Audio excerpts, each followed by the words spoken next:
As duas derrotas de Satanás. Elevou teu coração por causa da tua formosura, corrompeste a tua sabedoria por causa do teu resplendor. Por terra te lancei, diante dos reis te coloquei, para que olhem para ti. Ezequiel capítulo 28, versículo 17. E quando o Espírito Santo vier, convencerá o mundo do pecado, da justiça e do juízo. Do pecado, porque o príncipe deste mundo, Satanás, já está julgado. João capítulo 17, versículos 8 e 11. Quem vive no pecado pertence a Satanás, porque ele peca desde o princípio. Para isto, o Filho de Deus se manifestou, para desfazer as obras do diabo. Primeira carta de João, capítulo 3, versículo 8. Satanás sofreu duas derrotas: a queda no céu por causa da sua rebelião contra Deus e a sentença ao inferno eterno após Jesus reassumir o controle do planeta Terra com a raça humana restaurada do pecado. A sua rebelião no céu e a queda. Como caíste do céu, ó estrela da manhã, filha da alva? Como foste lançado por terra, tu que debilitava as nações? Pois dizia no teu coração: eu subirei acima das estrelas de Deus e exaltarei o meu trono, e no monte da congregação me assentarei. Subirei acima das mais altas nuvens e serei igual ao Altíssimo. Isaías capítulo 14, versículos 12 a 14. Uma pergunta curiosa. A Bíblia fala de 3 céus. O primeiro céu, que envolve a terra, denominado pela ciência de atmosfera. O segundo céu, denominado pela ciência de estratosfera. E o terceiro céu, denominado de ionosfera, onde provavelmente está o trono de Deus.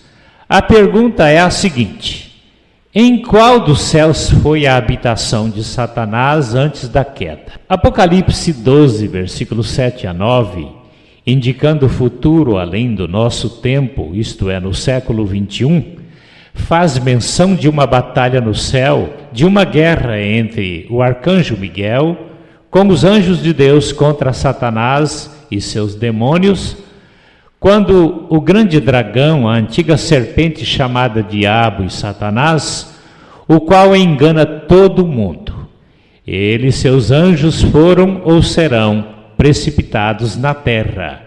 Apocalipse capítulo 12, versículos 7 a 9. Particularmente, creio que Satanás tem acesso no espaço sideral até onde o homem consegue ir. Por exemplo, os homens conseguem ir até o céu da estratosfera para colocar e trabalhar lá os satélites de comunicação naquele espaço sem qualquer gravidade. Logo após o arrebatamento da igreja, Satanás provocará em um dos céus, talvez no céu da estratosfera, uma batalha contra o arcanjo Miguel e os anjos de Deus, quando Satanás e seus anjos serão definitivamente lançados na terra, tendo seus limites somente no planeta. Naquele tempo, Satanás será incorporado no anticristo. A derrota de Satanás na terra. Quando Deus criou Adão e Eva, Satanás tinha livre acesso no jardim do Éden.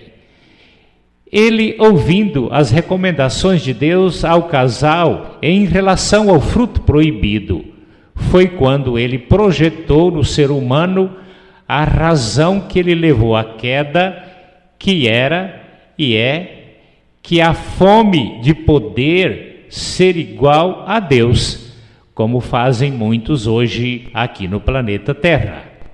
Com sua estratégia maligna, conseguiu induzir o casal a transgredir as ordens de Deus e tomar do homem a posição de príncipe do planeta e o próprio homem para manipulá-lo com a natureza do pecado.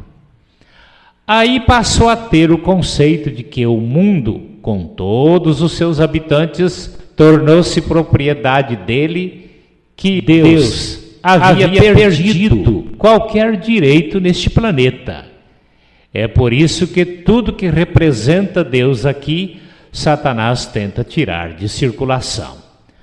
Uma amostra: quando o atual presidente do Brasil proclamou Deus acima de tudo no seu governo, ficou claro que o inferno se arrojou contra ele dia e noite.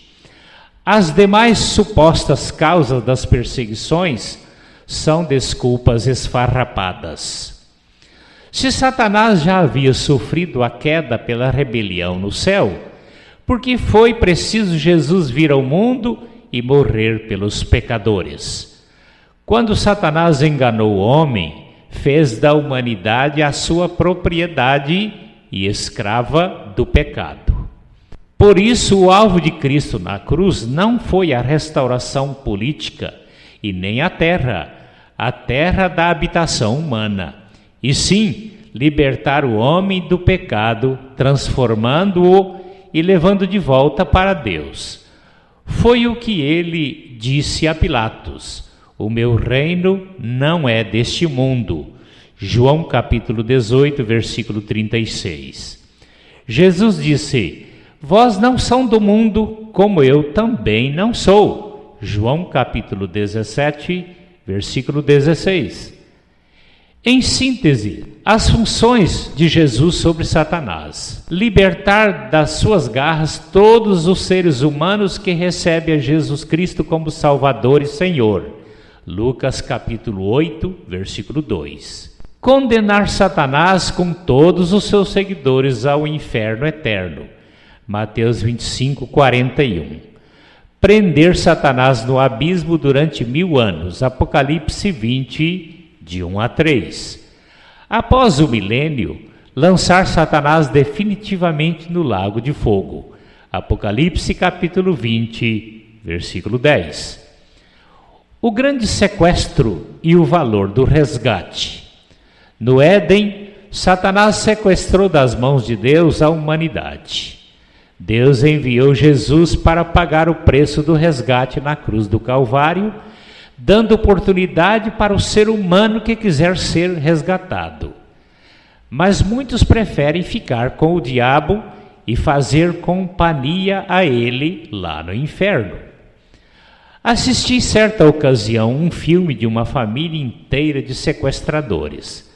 Para receber um grande resgate, sequestrou a filha de um grande ricaço. O pai da jovem, após pagar o resgate exigido, a filha não voltou para casa, pois havia se apaixonado por um dos sequestradores. Diante do clamor do pai para que a filha voltasse para casa, a filha lhe respondeu: prefiro ficar com o sequestrador. Jesus pagou o preço do nosso resgate e convida a todos para virem a Ele para ter total liberdade. Eu e muitos outros aceitamos o preço da liberdade e o convite de Cristo. Mas muitos estão, como aquela jovem, exclamando com o comportamento: queremos ficar com Satanás. E você, ouvinte, Jesus pagou o preço de resgate na cruz enviado por Deus para que você seja liberto das garras de Satanás e tenha uma vida de qualidade, uma vida eterna. Com quem ficarás para toda a eternidade? Com Jesus ou com Satanás? A escolha é sua.